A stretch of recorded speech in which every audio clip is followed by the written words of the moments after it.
안녕하십니까. 한국상담대학교 조교수 박재우입니다. 이번에는 금연에 대해서 동기강화 치료로 구조화된 치료기 프로그램을 어떻게 진행할 수 있는지에 대해서 워크시트를 중심으로 안내드리는 시간을 갖도록 하겠습니다. 네. 동기강화 치료에 의해서 치료기에 구조화된 프로토콜로 금연을 치료하는 전체 내용에 대한 개요입니다. 이 프로그램은 미국의 메이오 클리닉에서 알코올존을 동기강화 치료를 치료하던 그 프로그램을 저작권자들의 허락을 받고 금연 프로그램으로 개정한 프로그램입니다. 일단 동기강화 치료의 첫 단계는 변화 이전의 하루 일과와 변화 이후의 하루 일과를 비교해보는 과정입니다. 변화 이전, 금연 이전의 하루 일과는 흡연에 의해서 하루 일정이 매우 방해를 받는 그런 양상이 나타나지만 금연 이후에 금연을 했던 하루의 일과는 그렇지 않다는 걸 보면서 금연 동기를 강화하는 그런 과정이 되겠습니다. 다음으로 두 번째는 변화의 단계에 대한 설명입니다. 변화의 단계가 숙고 전 단계, 숙고 단계, 준비 단계, 실행 단계, 유지 단계를 거쳐서 변화가 이루어진다는 것을 안내를 하고 본인이 어떤 단계에 속해 있는지 그리고 재발이 일어났을 때 어떻게 해야 되는지 등에 대해서 안내를 하게 됩니다. 세 번째 단계는 결정의 균형이라고 해서 변화해야 할 이유와 변화하지 말아야 할 이유에 대해서 논의를 해보고 저울질을 해보는 그런 시간을 갖는 시간이 되겠습니다. 네 번째와 다섯 번째 시간은 동기강화 치료는 중독 행위가 자신의 가치 체계에 위배된다는 것을 각인시켜주는 것으로 동기를 강화하기 때문에 자신이 중요시 여기는 가치가 어떠한 것인지를 알아보는 그러한 과정을 갖습니다. 그리고 여섯 번째 단계에는 코트 오브 암이라고 해서 자신이 과거에 중요했던 것과 현재 중요한 것들을 비교해 봄으로써 앞으로 미래에 더 중요한 가치에 흡연 문제가 방해가 된다는 것을 확인할 수 있도록 해주는 과정이 됩니다. 일곱 번째 단계에는 성공 경험과 성공적인 변화자의 특성을 나누도록 하면서 그 단계를 통해서 금연 실패로 인해서 자존감이 떨어져 있던 것들을 회복시켜주는 과정을 갖는 것으로 전체 과정을 마무리할 수 있도록 되어 있습니다. 자, 그러면 MET 첫 단계의 프로토콜 워크시트를 보시도록 하겠습니다. 네, 흡연 여부에 따른 일과표 비교하기라고 해서 이 워크시트는 기본적으로 한 5명에서 7명 정도의 집단으로 활용이 많이 되는데요. 소그룹 금연 동기치료 집단에서 활용되는 워크시트여서 이 워크시트의 사용법을 안내해주고 각자 시간을 줘서 워크시트를 작성을 하게 하고 각자의 시트를 화이트보드나 칠판 같은 것에 리더가 적어가면서 발표할 수 있도록 도와주고 그 일과표를 전체와 함께 보면서 비교해보는 느낌을 나누는 이런 식으로 전체 과정이 진행이 되게 되고요. 50분 미만의 짧은 상담에 한 회기의 상담으로 쓰이기도 하며 또 한편 이제 50분 상담의 금연 상담의 일부로서 한 10분, 20분 정도 하면서 모티베이셔널 인터뷰로 상담을 하다가 이 워크시트를 하나씩 사용하면서 치료기를 이끌어갈 수도 있게 되어 있습니다. 일단 워크시트를 이렇게 보시면 전형적으로 흡연을 많이 한 날에 대한 내용을 시간에 따라 일과표를 적는 거죠. 그러니까 방학에 생활계획표 적는 것처럼 생활계획표를 적는 건데요. 생활계획표가 아니라 이제 생활을 했던 과거의 기록이죠. 흡연을 많이 한 날의 기록을 적어보고 금연을 한 날의 기록을 적어보면 둘의 이 일과가 흡연에 따라서 많이 방해를 받았다는 것을 알게 됨으로써 동기가 강화되는 그런 것을 노리는 워크시트가 되겠습니다. 다음으로 이제 두 번째 워크시트를 보면 변화의 단계인데요. 일단 여기 이제 고려전이라고 하기도 하고 숙고전이라기도 하기도 하는데 금연할 것을 고려해보기 전, 숙고해보기 전 단계인 거죠. 문제인식이 없는 단계입니다.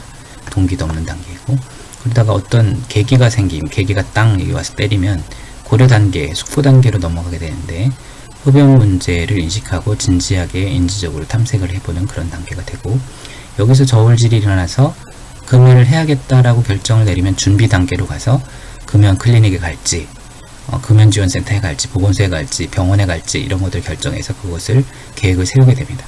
그래서 이제 그 다음 단계로 가면 행동 단계, 실천 단계로 가게 되는데, 실천 단계에서 한 6개월 정도로 금연을 유지하면서 실천을 했다고 하면은 유지 단계로 갔다라고 봅니다. 그리고 유지 단계에서 2년에서 3년 정도 금연이 유지됐다고 하면은 이제 완전한 치유, 금연에 성공했다라고 보게 되는 거죠. 그러다가 이제 담배를 한 대 다시 피우게 되면 재발이라고 해서 숙고전 단계로 올 수도 있는데, 모든 단계는 각 단계를 건너뛰어서 고려전 단계에서 준비 단계로 간다거나 준비 단계에서 유지 단계로 가는 것이 불가능하지만, 재발이 일어났을 때에는 고려전 단계를 바로 지나서 고려 단계, 숙고 단계로 바로 갈 수 있다라고 생각하시면 됩니다. 그러니까 재발을 했을 때 그걸 재발로 여겨서 그냥 다시 피게 되는 거 계속 피해야지 문제인식이 없는 단계로 갈 것이 아니라, 한 대 핀 거를 재발로 보지 않고 한 대 피는 실수를 했구나 하면서 숙고, 이걸 계속 실수한 거를 그냥 계속 실수할 건가 아니면 끊을 건가, 다시 그거를 고려하는 단계로 가면 회복에 더 도움이 된다. 이렇게 교육을 하시면 됩니다. 심리 교육적인 측면이 있는 거죠. 그리고 변화의 단계에 대한 설명을 듣고 자신이 어떤 단계에 속하는지 적어보도록 하고, 자신이 그 단계에 속한다고 생각하는 이유가 무엇인지 근거를 적어보게 하고, 활동을 나눈 후에 소감은 어떤지 적어보도록 합니다. 네. 다음으로 이제 세 번째 시간에 결정의 균형인데요. 밸런스 오브 디시저널 밸런스인데, 변화하지 말아야 하는 이유에는 흡연을 해야 되는 이유죠. 흡연이 좋거나 금연이 나쁘거나 그랬을 때는 변화하지 말아야 되는, 흡연을 계속해야 되는 이유가 되는 것이고, 여기는 이제 금연을 해야 하는 이유죠. 여기 약간 오타가 있네요. 하루 일과 및 변화해야 하는 이유죠. 하루 일과 및 흡연이 아니라 변화해야 하는 이유고, 현자와 같이 흡연을 할 때의 단점, 금연을 했을 때의 장점, 이것은 이제 금연을 해야 되는 이유가 되는 거죠. 이 네 가지를 적어보다 보면 어느 쪽에 더 가지수가 더 많은지가 비교가 됩니다. 그래서 흡연을 해야 되는 이유에 더 많다고 하면 숙고 단계에서 숙고 준비 단계로 넘어갈 준비가 좀 덜 돼 있는 상태라고도 볼 수 있는 그런 상태인 거죠. 금연 클리닉에 왔지만 담배를 피워야 되는, 담배의 장점이 더 많다고 생각하는 단계가 되는 겁니다. 그래서 그것을 일단은 확인을 하도록 하되, 이쪽에 이유가 더 많다고 해서 흡연을 하는 것이 더 좋다고 생각한다고 해서 그것을 지적을 한다거나 그것을 억지로 변화를 강요한다거나 그렇게 하지는 않는 것이 동기 강화 치료의 기본 원칙이라는 것을 기억하시면 되겠습니다.